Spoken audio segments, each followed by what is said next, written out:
Alright, this is out of the Paramahamsa Upanishad. It says the sannyasi has no home. And basically, a sannyasi is like a holy man or a monk, basically. But it says a sannyasi has no home.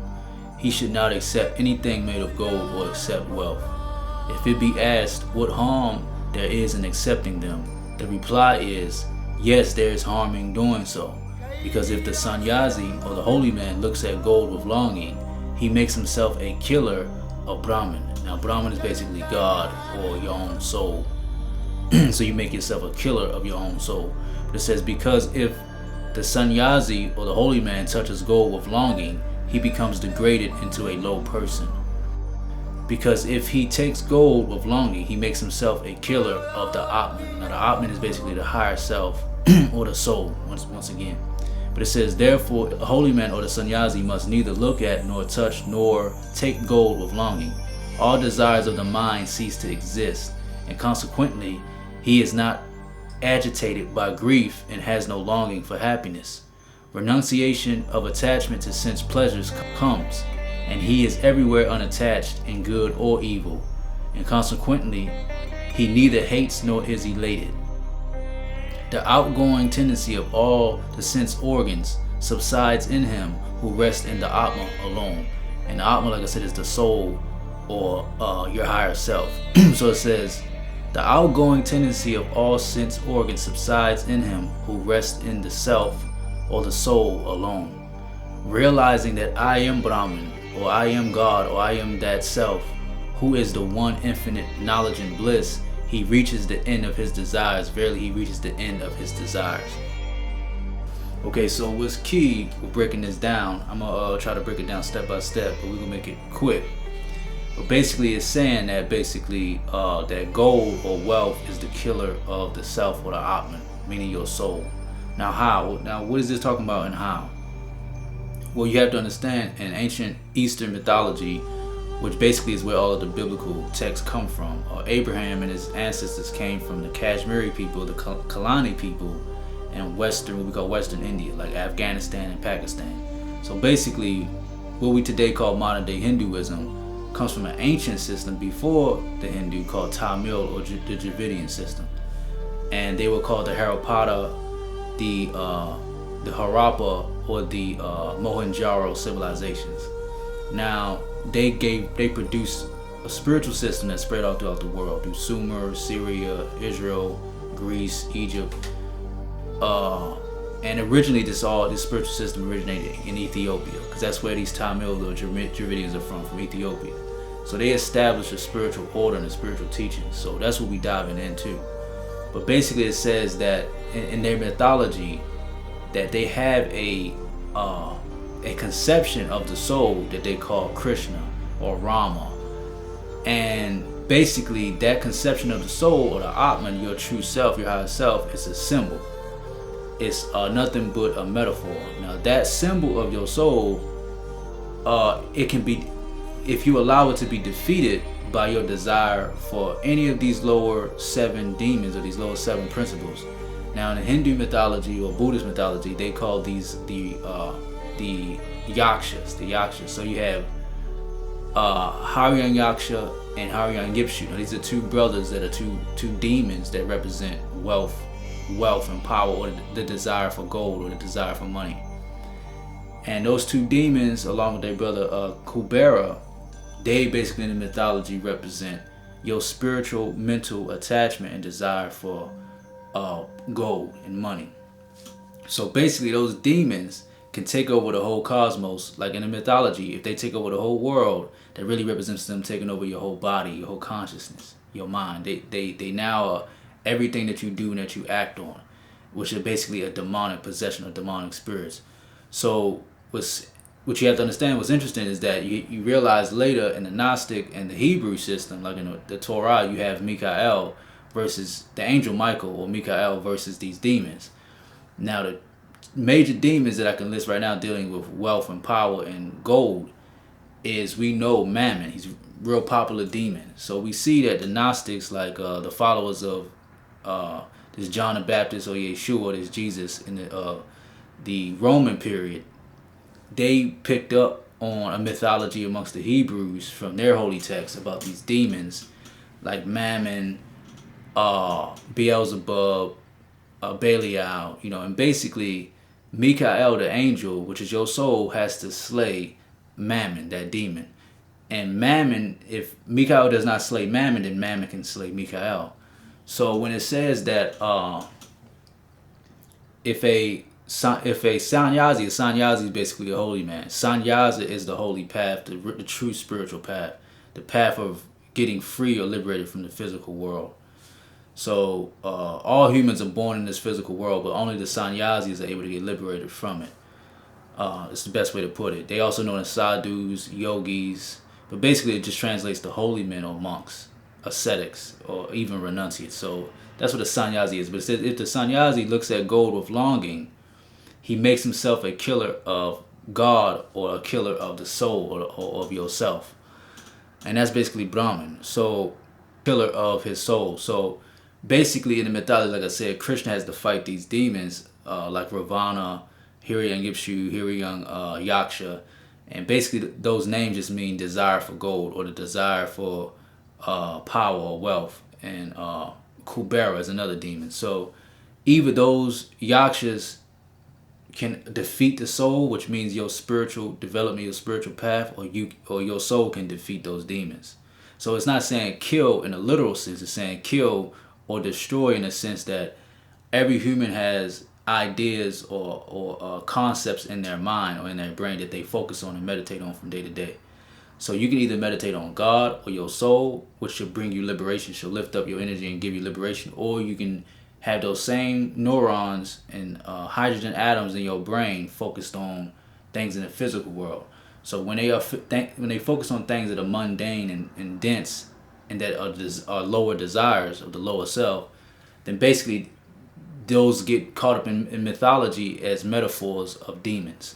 So whatever is your thoughts that you're meditating on from day to day is either a demon or your soul. So basically when it says you kill the Atma or you kill the soul, it means basically you destroy the image of God inside of your mind. You destroy the face of God out of your mind. Not that you could ever destroy God, because remember, the soul or your true higher self is immortal. It can't be killed, but it can be killed from your consciousness from day to day. So it says the holy man who desires or longs for gold or wealth, he destroys the soul where within, because he can't focus or meditate and get a connection or union with that true self, because you're too external and attached to gaining money.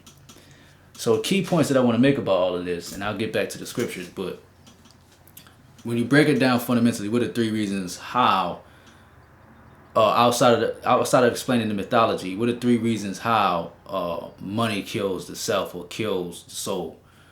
Well, you got to understand from day to day, we got 24 hours. Half of that is going to be sleeping. So we sleep about what? On average, like 7 hours, 7 to 9 hours. So you have to understand basically, we only have about, let's say, 16 hours to do what we need to do from day to day. Now, when you look at it from day to day, you have day to day, then week to week, then month to month, and then year to year.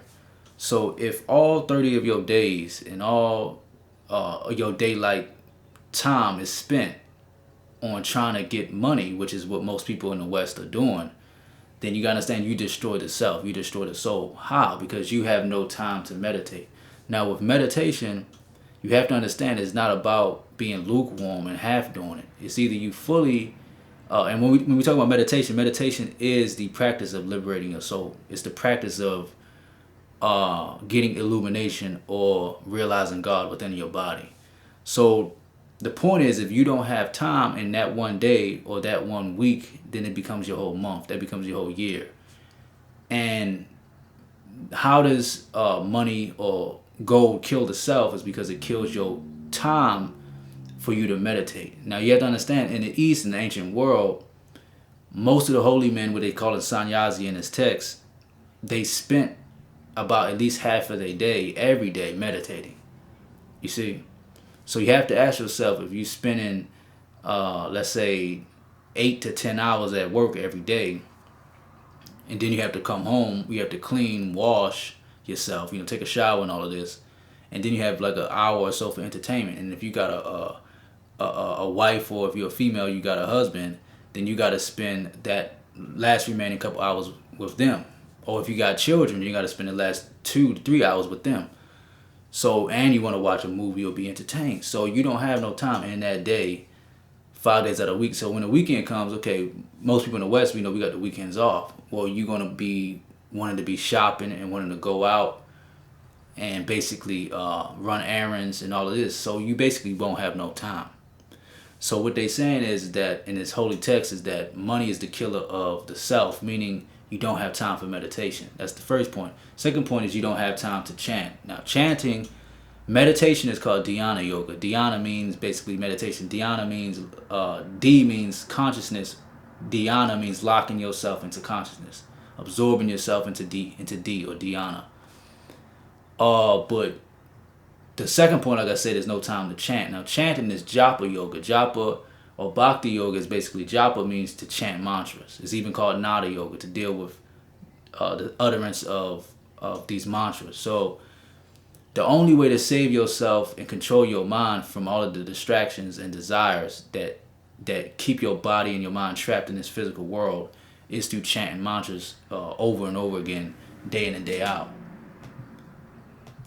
Now, obviously, while you're at work, you can chant if no one's bothering you, but you have to understand what's the odds of that. Who has a job where they can just chant mantras all day? And you got to understand you're not even in your spiritual mind or your spiritual space, or you in the external world busy with people. So the second point is there's no time to chant. Now, chant is highly important. Now, the third, you have to understand when you deal with money, is that it kills the self money kills the self. With the third point of understanding that you lose your prana, because when you deal with labor or you're dealing with work, you destroy your nervous system and your prana. Now, most people wouldn't disturb their nervous system if they were basically celibate. So if you were celibate, you can retain all that prana. You'll be able to retain all of that semen and all that energy within you. But you have to understand, the only real reason that any man especially has to work or to get money is to be able to take care of a household and get a wife. That's the only real reason, because other than that, you don't really care about the luxuries that come with day-to-day life. You don't care about a fancy car like that. You don't care about fancy furniture, fancy decorations, fancy food, expensive food. You basically can survive on bare minimum and just be a minimalist, man. I mean, just bare minimum. But when you have a wife, you have to be able to take care and provide for her and the children that you're going to have. So what you have to understand is that there's no reason to be with the wife unless you're going to have sex with her. You see? So let's say every day of the week you having sex with her, you're losing all of your energy, all of your prana. And that prana, you have to store it up, and that becomes your realization of Atma, or God. That's why the Eastern world tells people, if they want to liberate your soul, you want to get moksha or liberation, you have to meditate. Meaning it means focusing and cutting off all the external world. Meditation is not something that's a fancy art form like dancing. Meditation is actually renouncing action and activity. It's giving up all distractions other than the true self that's inside of your own temple. That's what meditation truly is. It's not really a fancy art form. It's really renouncing and giving away and avoiding the external world. So indirectly or even directly, you can realize God. So it's pointless to meditate unless you're retaining that energy or that prana, which you can do through breath. But you have to understand, you can breathe in as much prana as you need to get a lot of energy inside of your body. But if you have sex right after, you literally lost all the energy you just gained. So the point is, you need that energy to light the candle or light the flames inside of your body, so your mind can be illuminated and your soul can eventually be liberated. So that's what a holy man is. A sannyasi is on the path of liberation, of realizing God, the self, the Atma within. But those who desire gold or those who desire money, they kill the self. So the scripture or the holy text is really clear. And with this, I'll be breaking down more. But remember those 3 points. How does the money kill the self or gold kill the self? This demon, their names is Hiranyaksha, Hiranyipshu, and Kubera, and even Ravana. How do they kill the self or defeat the self, your soul? Is because you don't have no time to meditate. Very important. You don't have no time to go into a trance or go into keep your mind focused on God through chanting. And 3, you don't have no energy, because there's no point in having money unless you have a family and a wife. And with that, from day to day or week to week, you lose your energy. So if you don't have the energy to raise this energy inside your body, you kill the Atma. You get it? So with that, hopefully y'all get it. I'm gonna wrap it up with quoting the rest of this. And remember, in the New Testament, this Yeshua, or this Christ figure that all of Christianity is following, he said, you cannot serve 2 masters. Either you're going to serve God or you're going to serve Mammon. So this is the same teachings. Either you're going to serve money or you're going to serve the Atma or God, your soul. You can't choose both.